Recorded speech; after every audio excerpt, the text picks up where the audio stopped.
कि आपकी जो बेल थी उसको भी निरस्त कर दिया गया है और पुलिस कभी भी आपको अरेस्ट कर सकती है। उस वाले केस की क्या है अपडेट, वो मैं जानना चाहूँगा सर सबसे पहले। कोई भी घटना कहीं पे हुई वो आप तक पहुंचेगी नहीं तो आपको लगेगा कोई घटना हो नहीं रही है। और अभी जो घटना हुई वो इतने बड़े तादाद पे हुई कि मीडिया की बस की बात नहीं थी उसको रोकना, कि हम सबको यूनाइट होना पड़ेगा और कंसिस्टेंटली लड़ने के लिए तैयार रहना पड़ेगा। यूँ मानिए कि गुलामी ऑलरेडी स्टार्ट हो चुकी है। तो जो पुलिस इस तरह से कार्रवाई कर रही है तो ये याद दिलाती है 1947 से पहले के उन अंग्रेज़ों की कि उनके खिलाफ यदि कोई बोलता था तो उनको क्रांतिकारियों को जेल भेज देते थे वो लोग।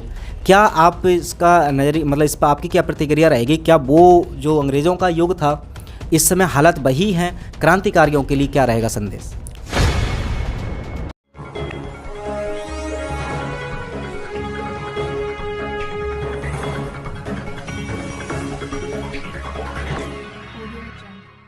सवालों का सिलसिला शुरू करूंगा, उससे पहले जो सबसे महत्वपूर्ण अपडेट है वो मैं जानना चाहूँगा कि अभी जो आपके पास आपके खिलाफ पुलिस केस, चाहे वो आईएमए की बात कर लें या दिल्ली मेडिकल काउंसिल की बात कर लें, आपने दर्शकों को बताया था एक इंटरव्यू में कि आपकी जो बेल थी उसको भी निरस्त कर दिया गया है और पुलिस कभी भी आपको अरेस्ट कर सकती है।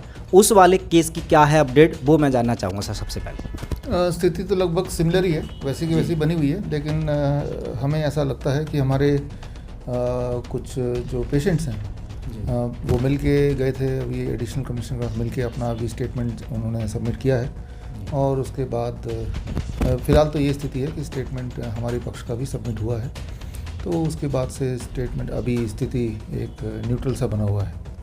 जी, मतलब अभी कोई केस में कुछ सुनवाई या उस तरह का कुछ अपडेट हुई है क्या, तारीख वगैरह जिसमें सुनवाई हो? तारीख है वो 28 मार्च की है। दिल्ली मेडिकल काउंसिल के जो हाई कोर्ट में हमने अपील की थी जी, तो 28 मार्च का हम इंतज़ार कर रहे हैं। जी बिल्कुल, चलिए बहुत बहुत धन्यवाद इस अपडेट के लिए। तो एक अगर टीका की बात करें तो टीका को लेकर के आपकी सबसे पहले कंट्रोवर्सी आई थी कि आपने शुरुआत में ही, पहले तो टीका जब नहीं आया था तब भी आपने बता दिया था कि ये जो ट्रेंडिंग बीमारी है ये भी एक खेल है और ये खेल इसलिए लाया जा रहा है ताकि टीका की कंपनियां, इसका पूरा मेडिकल माफिया का ये पूरा गेम है। उसके बाद हुआ भी ऐसे ही, लेकिन टीका जो लोग ले रहे हैं उनका फ़ायदा उठा रहे हैं, वहाँ तक तो ठीक था, लेकिन जो अनिवार्यता की गई थी टीका की, जो कि भारत सहित बहुत सारे तमाम देशों में भी, अभी हाल ही में घटना घटी है कनाडा में और ये एक प्रकार की खुशखबरी है क्योंकि आपने बताया था कि किसी भी प्रकार का अनिवार्य टीकाकरण करना बिल्कुल ठीक नहीं है और आपके जितने समर्थक हैं ना तो कोई टीका लेना चाहता है और सब लोग अनिवार्य टीकाकरण के खिलाफ लगातार सरकार के खिलाफ बोल रहे हैं।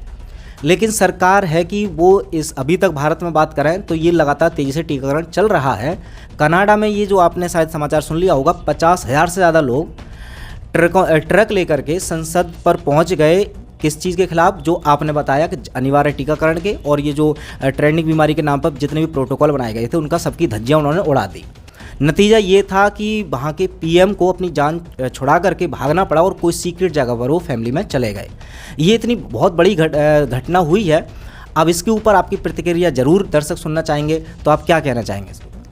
देखिए, याद कीजिए पिछले साल जब किसान आए थे, राइट, उन्होंने धरना दिया पंजाब में करीब 1 महीना से 3 महीने तक, तब भी टस से मस नहीं हुए। वहाँ से यहाँ आए, आके 1 साल तक बैठे रहे जी, तो जाके उनको रिजल्ट मिला। तो ये कि कंसिस्टेंसी चाहिए, एक तो सबका एक साथ होना बड़ा इंपॉर्टेंट है और एक साथ होकर लगे रहना बड़ा ज़रूरी है। अदरवाइज़ लोग वो, क्योंकि अभी क्या है कि आज के दौर में दुख की बात यह है कि मीडिया हमारे साथ नहीं है। मीडिया भी अपने आप में एक फ्लू है, I call it a media flu, right. तो कोई भी चीज़ को मीडिया दबा देती है। कोई भी घटना कहीं पे हुई वो आप तक पहुंचेगी नहीं तो आपको लगेगा कोई घटना हो नहीं रही है। और अभी जो घटना हुई वो इतने बड़े तादाद पे हुई कि मीडिया की बस की बात नहीं थी उसको रोकना, जो कनाडा की बात आप कर रहे हैं। या भारत में भी जो हुआ, मीडिया ने बड़ा कोशिश किया रोकने की, बड़ी कोशिश की, लेकिन वो मीडिया की बस की बात नहीं थी। मीडिया उसके बियॉन्ड था।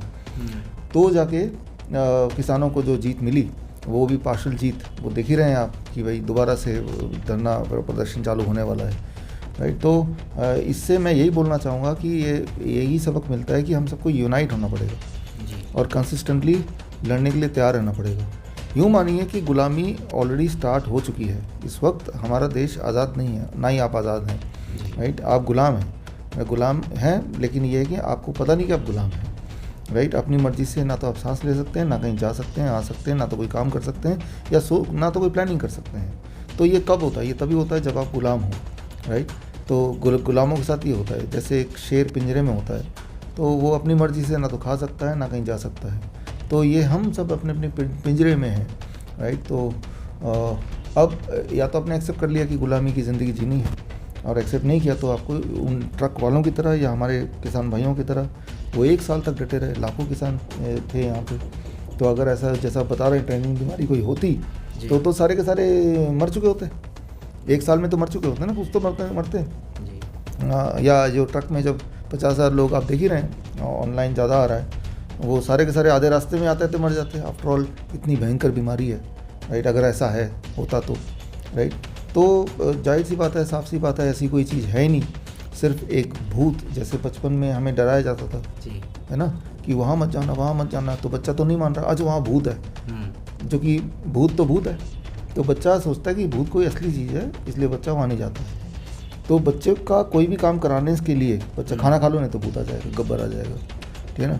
अच्छा, पढ़ाई नहीं की तो भूत आ जाएगा। तो जो भी काम हमें कराना चाहते हैं बच्चे से, तो उस काम को कराने के लिए उसके दिमाग में डर जो पैदा हुआ है उसका नाम ले लेते हैं। वही हो रहा है, राइट। दुकान बंद कर दो, नहीं तो वो बीमारी आ जाएगी। रात को मत निकलना, बीमारी आ जाएगी। ऑफिस में मत जाना, बीमारी आ जाएगी। टीका लगा लो, बीमारी आ जाएगी, राइट। तो जहाँ पे भी कोई भी मनमानी करनी है, बीच में वो घुसा दिया, राइट। तो ताकि आपको कंट्रोल कर पाए। आप कंट्रोल हो भी तो रहे हो, लेके जो चीज़ आप कभी सोच नहीं सकते थे। आज से 2 साल पहले कौन सोच सकता था कि ये हालत हो जाएगी? तब तो ये था ना कि 1 दिन के लिए जनता कर्फ्यू लग गया, राइट। फिर 3 दिन के लिए, फिर भाई 3 महीने के लिए हो गया, अब तो जीवन भर के लिए हो गया। और वो तो छोड़ो, सबसे इम्पॉर्टेंट बात यह है कि जब तक आपका जान, आपकी माल चली ना जाए, तब तक आपको टीका लगाते ही रहेंगे, क्योंकि इरादा ही ये है, इसमें कोई शक नहीं है। जान और माल दोनों चीज़ चाहिए, राइट। और जब तक नहीं जाएगी दोनों चीज़, तब तक आपको हर थोड़े दिन बाद टीका लगते ही रहेंगे।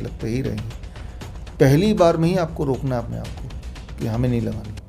नहीं तो पहली बार में छुटकारा नहीं मिल गया, चलो 2 डोज लगा अब तो सब कुछ ठीक है, ऐसा नहीं है। ऐसा होता तो आपके आंखों के सामने है।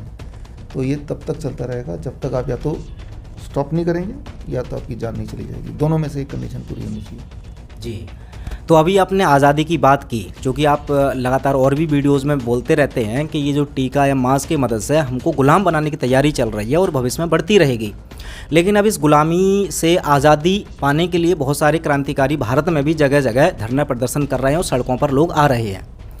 लेकिन उनके साथ भी अब समस्या ये हो रही है कि प्रशासन उनके खिलाफ काफ़ी सख्त है कार्रवाई करने में, इंक्लूडिंग आपकी भी अगर बात करें तो आप पर भी जो कार्रवाई की गई, या बाकी के हमारे छत्तीसगढ़ में कुछ क्रांतिकारी थे उनके खिलाफ FIR हो गई। अभी डॉक्टर देवेंद्र बलारा जो चंडीगढ़ में उन्होंने कुछ अवेयर किया था लोगों को, बस उसकी सज़ा उन्हें इतनी मिल गई कि उनको जेल जाना पड़ गया।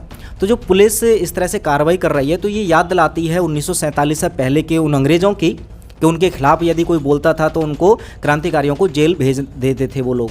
क्या आप इसका नज़रिया, मतलब इस पर आपकी क्या प्रतिक्रिया रहेगी? क्या वो जो अंग्रेज़ों का युग था, इस समय हालत वही हैं? क्रांतिकारियों के लिए क्या रहेगा संदेश? देखिए, ये तो इस देश के भाग्य थोड़े ख़राब ही बोलूँगा। आप देखिए, जब किसान आए थे जी, उन्हें किसी को जेल में क्यों नहीं भेजा? क्योंकि वो ताकतवर थे, वो एकजुट थे जी, राइट। अगर वो अकेले थोड़े बहुत कुछ आते तो जेल में चले गए होते, राइट। तो ताकत हमेशा यूनिटी में होती है, यूनिटी में सारी पावर है। तो लेकिन यहाँ पे यूनिटी थोड़ी कम है, क्रांतिकारी लोग बहुत ही थोड़े से हैं, और जो डरपोक लोग हैं, घर में बैठे लोग हैं, तो वो ज़्यादा लोग हैं। अगर हम लोग सब एक हो जाते हैं तो फिर बात सारी मानी जाती है, क्योंकि वो बिखरे हुए लोग हैं, थोड़े लोग हैं, तो इसीलिए आसान है उसको रोकना, उसको जेल भेज देना, उसको तंग करना आसान है। तो अगर कोई क्रांतिकारी जेल में जा रहा है तो इसमें गलती बाकी लोगों की भी है कि हम लोग एक साथ नहीं हैं। अभी क्रांतिकारी थोड़े हैं जी, लेकिन बाकी जो सहयोग मिलना चाहिए एक आम जनता का, वो नहीं मिल पाया है। जिस प्रकार किसान एकजुट थे या हैं अभी, तो वो एग्जाम्पल हमने क्रिएट करना है। नहीं तो जो क्रांतिकारी या तो वो कुछ डर जाएंगे, घबरा जाएंगे, या फिर वो जेल में ही पड़े रह जाएंगे। तो आपको याद दिलाने वाला, अवेयर करने वाला फिर कौन बचेगा? कोई बचेगा नहीं। अभी तो फिर भी बचे हुए हैं, तो इनको बचाना ये हम सबकी रिस्पॉन्सिबिलिटी है, क्योंकि वो जो भी कुछ कर रहे हैं वो आपके लिए कर रहे हैं। नहीं तो उनको तो अवेयर है कि टीका लेना नहीं है या ये सब क्या है, तो डरने की ज़रूरत नहीं है, तो वो तो खुश है अपने। लेकिन वो जो भी कुछ कर रहे हैं वो आपके लिए कर रहे हैं, तो आपकी भी रिस्पॉन्सिबिलिटी कोई उनके लिए बनती है। अगर वो आपका प्रोटेक्शन कर रहे हैं तो क्या आप थोड़े बहुत खड़े हैं? अगर नहीं खड़े हैं तो अगला नंबर आपका है।